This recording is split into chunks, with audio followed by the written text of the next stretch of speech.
CPI party ఆధ్వర్యంలో రాష్ట్ర committee ఇచ్చిన పిలుపు మేరకు ఈరోజు ఇంటింటి కార్యక్రమాన్ని ప్రారంభించడం జరిగింది. ఈరోజు ఈ ప్రాంతమైన 52వ డివిజన్లో పూర్తి స్థాయిలో ఇంటింటి కార్యక్రమాన్ని చేపట్టడం జరిగింది. రెండోది ఏంటంటే ఏదైతే మన రాష్ట్ర పాలకులు ఉన్నారో రేవంత్ రెడ్డి గారు ఈ రాష్ట్రంలో కమ్యూనిస్ట్ పార్టీ వల్ల ఆయన అధికారంలో ఉన్నాడు, అది మర్చిపోయి కేరళకు పోయి ఇదంతా కూడా కమ్యూనిస్టులు అంటే వీళ్ళు బీజేపీతో కుమ్మక్కయ్యారని చెప్పడం అనేది సిగ్గుచేటైన విషయం. ఈరోజు బీజేపీతో కుమ్మక్కయింది తెలంగాణలో కూడా కాంగ్రెస్ పార్టీ.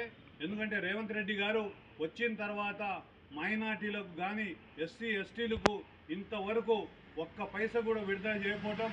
రెండోది నామకే వాస్తే పథకాలు పెట్టారు, ఏ పథకం కూడా అందే పరిస్థితి లేదు.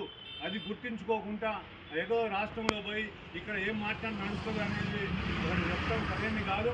ఎందుకంటే ఇది జనంలో వెళ్ళిపోయిన తర్వాత బీజేపీ కాంగ్రెస్ ఒకటే అని అర్థమైపోయింది.